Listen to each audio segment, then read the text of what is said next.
Dear brothers and sisters, every year the fourth Sunday of Easter is marked by the figure of the Good Shepherd, or rather, it would be more accurate to say the beautiful shepherd. This image has been dear to all Christians since the first century. We find its representations even in the catacombs, and today it is also the symbol of the Italian Bishops' Conference. For this reason, the good news of this fourth Sunday of Easter reaches you from the atrium of our diocesan curia, where this statue of the Sacred Heart is placed, Jesus the beautiful shepherd, who offers his heart, his life, for the sheep. Here we have also placed the image of Jesus the Good Shepherd carrying the little lamb on his shoulders, the lamb that had gone astray and that he went to seek, in order to rejoice together with her and with all the others. This figure of the Good Shepherd, so familiar to us, was not well understood by Jesus' listeners, even though the image of the shepherd is very present in Scripture. Kings, prophets, and all those who presented themselves in the name of God were associated with the figure of the Good Shepherd. Yet, sadly, in the Bible these figures were often far from exemplary or ideal. They were appointed to guard the sheep, but they did not guard them. They were appointed as caretakers, but they forgot the sheep, or they took advantage of them, of their wool, their milk, their flesh, as the prophet Ezekiel tells us.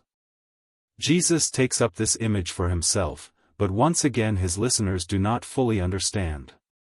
What Jesus presents is a parable, but for them it appeared rather as a problem, an enigma they could not solve. They did not understand why Jesus used this example, why he did so in that specific place, and why at that moment. To whom was Jesus speaking when he presented himself as the beautiful shepherd, the good shepherd of the people? He was speaking to the spiritual leaders of the people, to the scribes, the Pharisees, the priests, the elders, to those who presumed that they themselves had been placed by God to guide the people of Israel. To those who presumed to see clearly and to be the rightful guides leading everyone on the path of salvation. Instead, Jesus makes them understand that they are thieves and robbers, because they have falsified the image of God. They took advantage of God and also took advantage of the people. Indeed, the place where Jesus says these things is the temple, its courts and its enclosures. And Jesus says that from the temple, from its courts, he, the beautiful shepherd, must drive out, must lead out the sheep, because that temple and its enclosures had changed their purpose. They were no longer the house of God, no longer the house of the community. The temple had become a place where the leaders exploited the people and falsified the image of God. They presented not a good God, not a loving Father toward all, not a God who sends his Son for the salvation of the world, not a God who loves unconditionally and absolutely every person, even those who have drifted away from him, even those who bring no offerings, who do not respect the commandments and who give no gifts to the temple. Instead, they presented a harsh God, a judge, a lawgiver to whom you must bring gifts if you want something, a God you must approach in a certain way if you want to obtain his favors, and you cannot even approach him directly, because you must pass through them, through the mediation of priests and other leaders who claim to show you the proper sacrifice, the correct offering, the right path. It is as if those leaders were saying to the people, "Do you want a blessing upon yourself? A blessing upon your family? A blessing upon your fields and your animals? Come here, bring your offering, and the Lord, through us, will grant you what you ask." Jesus wants to lead the sheep out of these enclosures, because they are unjust. They dehumanize people, they condemn them to eternal death, to a life dominated by remorse and regret. They prevent them from perceiving God as a loving Father, as the one who sends the Son capable of giving his heart and his life for our life. Therefore, Jesus presents such leaders as robbers and thieves who do not seek the good of people but their harm, who do not desire life for people but their submission, who do not aim to fulfill people through joy and happiness, but rather to exploit them in every circumstance, their lives and their goods. This is why Jesus tells us that he leads us out of this enclosure, the enclosure of a false image of God, the enclosure of a religion that is not at the service of humanity, but that exploits humanity. Even today, at times, such enclosures can persist. Even today, those who guide people in religion can take advantage of them, can present themselves as indispensable, can present their own word as more effective and better than that of God Himself, than that of Jesus in the Gospel. We must flee from such people, because they are thieves and robbers. We must be able to recognize the voice of the beautiful shepherd, of the good shepherd, of Jesus, who calls us each by name. And there is no sound sweeter on earth than the sound of our own name. When we hear our name spoken, we are always happy, and if someone remembers our name even after time has passed, our heart is filled with joy, because we understand that we were important to that person and still are. If, on the other hand, our name is forgotten, or if we are called by another name, we immediately grow uneasy and saddened, because we think, evidently, I made no impression on this person, evidently I am nobody to them. If my name is forgotten, I am confused with someone else. And who helps us recognize the voice of the shepherd? Who invites us to follow the shepherd who leads us into spaces of freedom, into wide-open spaces where we can best express our humanity and our spirituality? It is the gatekeeper. And the gatekeeper is our conscience, the presence of God within us. If our conscience has not been deformed, it allows us immediately to recognize the tone of the shepherd's voice and the content of what he says. Indeed, this is how we recognize people, by what they say and how they say it. We can recognize whether they are for us or against us, whether they work for our good or seek to manipulate us. Today, with artificial intelligence, it is even possible to reproduce the voice of someone dear to us, and criminals use this to deceive us. In the same way, the thieves and robbers of whom Jesus speaks sometimes counterfeit the voice of the Good Shepherd. We must be able to recognize it.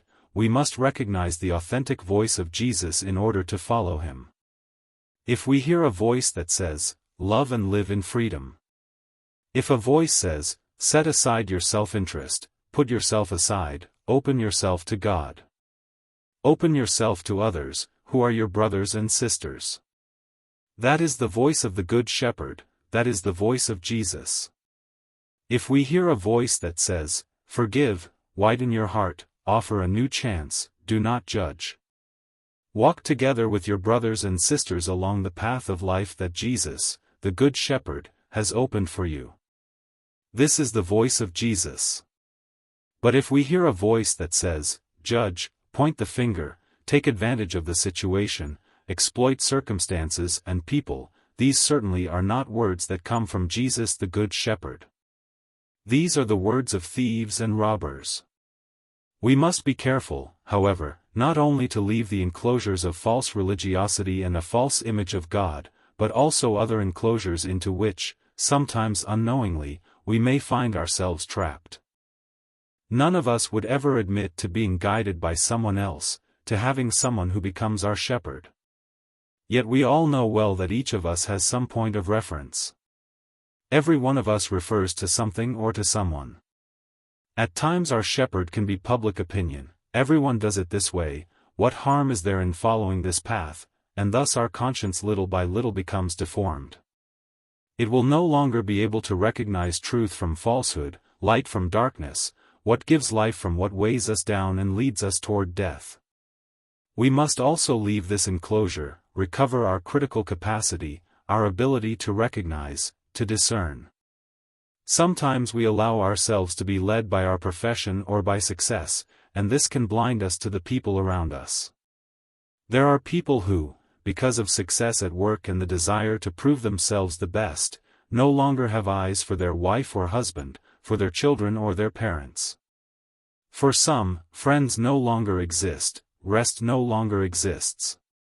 Everything is done for career, everything for success, everything for money. From these enclosures too we must learn to step out. From these enclosures too Jesus wants to set us free, just as, even more urgently, He wants to free us from immorality, from drugs, and from every form of addiction, all of which are certainly against our dignity and our humanity. Jesus, who calls us by name and who goes before us, does not lead us into other enclosures, however beautiful or fascinating they may be. He leads us into freedom, he leads us to live as children who are loved, free and responsible before God. He leads us to understand that true humanity, the true joy of a person, consists in learning to love and learning to serve. That is why we will find pasture, because wherever we go, if we go with the mind of Jesus, with the words of Jesus, with the example of Jesus, we will be able to love and to serve, and thus to fulfill ourselves fully. And here, finally, is the last image, that of the door. Jesus tells us that he is the gate for the sheep, not the gate of the sheepfold, and that the sheep must pass through his person, through his heart, if they truly wish to be free. The Second Vatican Council, as I have reminded you on other occasions, tells us in Gaudium et Spes, whoever follows Christ, the perfect man, becomes himself more of a man. Let us follow Jesus, let us pass through the gate that is Jesus, even if it is a narrow gate, precisely because it asks us to deny ourselves, not to be selfish, to kneel before our brothers and sisters in order to wash their feet. He asks us to serve, to become small if we wish to become great. But this is the only possibility we have to experience true freedom, true liberation. If we follow Jesus, the beautiful shepherd, if we follow Jesus, the gate of the sheep, we will have life, and have it in abundance, and we will set aside what the thieves and robbers say or show us. For, as the Gospel reminds us, they come only to exploit, to destroy, and to kill. Let us choose life, let us choose Jesus, and his new life will be our joy.